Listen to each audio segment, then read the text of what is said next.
आज हम जादू बुक के 16 चैप्टर को पढ़ने जा रहे हैं और 16 चैप्टर है हमारा स्वास्थ्य में जादू और चमत्कार।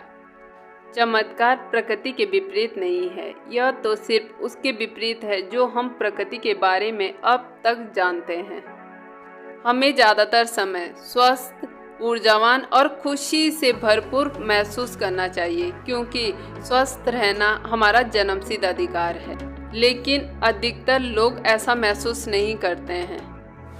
आपके शरीर और मन में आपको संपूर्ण स्वास्थ्य की जिस अवस्था का अनुभव करना चाहिए उसे जादुई ढंग से शुरू करने के सबसे तेज तरीकों में से एक है कृतज्ञता।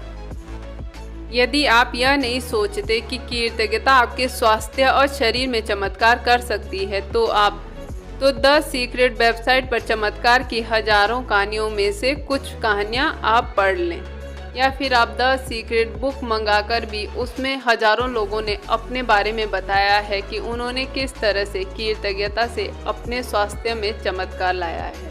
जब आपके शरीर में कोई बीमारी होती है तो सिंपल सी बात है, इसके बारे में आपके मन में नकारात्मक भावनाएं हो सकती है जैसे चिंता, डर। लेकिन इस बात का ध्यान रखें, बीमारी के प्रति नकारात्मक भावनाएं रखने से स्वास्थ्य दोबारा नहीं लौटता।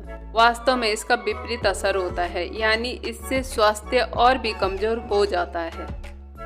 अपनी सेहत बढ़ाने के लिए आपको नकारात्मक भावनाओं के बजाय सकारात्मक भावनाएं रखने की जरूरत है और इसका सबसे आसान तरीका है कृतज्ञता। कुछ लोगों के मन में अपने फेस को लेके या फिर बालों को लेके नकारात्मक भावनाएं होती है। यदि आप अपने शरीर के किसी भी अंग को पसंद नहीं करते हो तो आप अपने शरीर के लिए कृतज्ञ नहीं हो। सोचे, आकर्षण का नियम आपके शरीर के बारे में अधिक शिकायतें और समस्या ले आता है। इसलिए अपने शरीर या फेस, बालों को लेके बिल्कुल भी शिकायत ना करें। जब आप अपने शरीर के किसी भी अंग के प्रति नकारात्मक भावनाएं रखते हो या शिकायत करते हो, आप अपने उस अंग को बहुत ही ज़्यादा मुसीबत में डाल देते हो। इस वक्त आप चाहे बीमार हो, अस्वस्थ हो या दर्द में हो, लेकिन ये शब्द पढ़ते समय आप स्वास्थ्य का तोहफा पा रहे हो। दर्द या बीमारी में कृतज्ञता की भावनाओं को जागृत करना बहुत ही मुश्किल हो सकता है। हल्की सी भी कृतज्ञता शरीर में स्वास्थ्य के जादुई रफ्तार को बढ़ाने में मदद करती है और अपने स्वास्थ्य को ठीक करने के लिए हम कुछ नीति बनाने जा रहे हैं।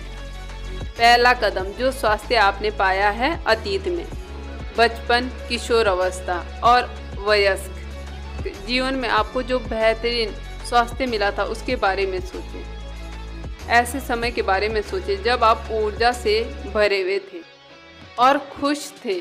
मन ही मन 3 अलग अलग समय याद जब आप खुद को संसार के शिखर पर महसूस कर रहे थे। उन्हें याद करते वक्त जादुई शब्द धन्यवाद कहें और उस समय के लिए सच्ची कृतज्ञता महसूस करें।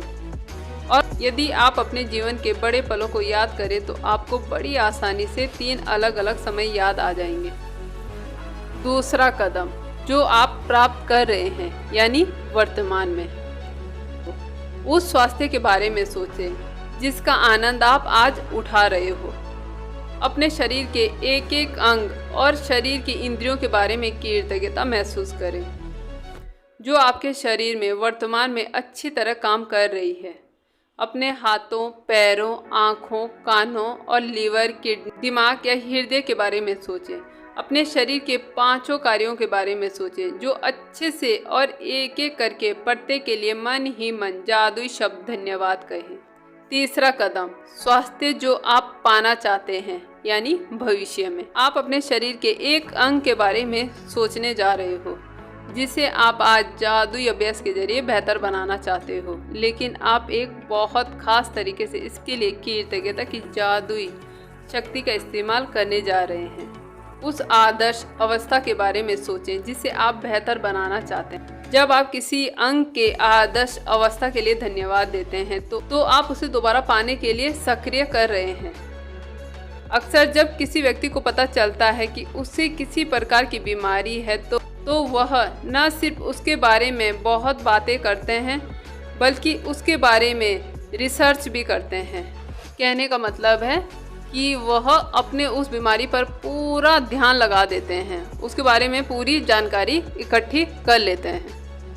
और आकर्षण के नियम के अनुसार समस्या पर ध्यान केंद्रित करके उसे दूर नहीं किया जा सकता है, क्योंकि इससे तो समस्या सिर्फ अधिक बुरी ही बनती है। इसके बजाय हमें उसका ठीक विपरीत करना चाहिए। हमारे शरीर का जो अंग गड़बड़ है उसकी आदर्श अवस्था पर ध्यान, विचार, भावनाएं केंद्रित करें। हमारे शरीर के किसी अंग की आदर्श अवस्था के लिए कृतज्ञता शक्तिशाली तरीके से हमारे विचारों और हमारी भावनाओं का इस्तेमाल करती है, ताकि हम उसे चुंबक की तरह अपनी ओर आकर्षित कर सकें और एक झटके में सब कुछ ठीक हो जाए। इस तरह से आप अपने शरीर को बनाना चाहते हो, उसकी कल्पना इस तरह से करें जैसे इस वक्त तो पूरी तरह से हो चुका हो। यदि आप जादू से अपने आँखों की रोशनी को बेहतर बनाना चाहते हो तो तेज रोशनी के लिए धन्यवाद दें। यदि आप अपने सुनने की शक्ति को बेहतर बनाना चाहते हो तो सुनने की आदर्श शक्ति के लिए धन्यवाद दें। अगर आप अपना वजन कम करना चाहते हो तो जिस तरह का आप वजन चाहते हो उस बारे में कल्पना करें। फिर उस आदर्श वजन पर खुद की कल्पना करें और फिर उसके लिए जादुई शब्द धन्यवाद दें, मानो आप इसे इसी वक्त प्राप्त कर चुके हो। कल्पना आपने इतने अच्छे से करनी है कि आपको बिल्कुल ऐसे महसूस होना चाहिए कि आपका वजन बिल्कुल वैसा ही हो गया है जैसा आप चाहते हो। हमारे भीतर की प्राकृतिक शक्तियाँ ही रोग की सच्ची उपचारक है। जब तक आपका स्वास्थ्य पूरी तरह से ठीक नहीं हो जाता तब तक आप चाहो तो इस चैप्टर को बार बार पढ़ सकते हो, इस चैप्टर के बारे में बार बार सुन सकते हो और जो इसमें नियम बताए गए हैं उन नियमों को आप फॉलो कर सकते हो, यानी उनके बारे में कल्पना कर सकते हो। यानी जो इसमें बताया गया है कि कल्पना करनी है आपने, तो आप उस तरह की कल्पना कर सकते हो। पर ये बात याद रखना, जब आप कल्पना करोगे तो आपने मेडिटेशन करना है, यानी आपकी कल्पना इतनी अच्छी होनी चाहिए, इतनी डीप होनी चाहिए कि जब आप उठो तो आपको अपना शरीर बिल्कुल हल्का लगे, आपको अंदर से खुशी महसूस हो, आपको ऐसे लगे कि सच में ही मेरे शरीर का एक एक अंग ठीक हो चुका है। तो आज के लिए बस इतना ही। कल मुलाकात होगी। मुझसे जुड़ने के लिए, मेरी वीडियो देखने के लिए आप सभी लोगों का दिल से धन्यवाद।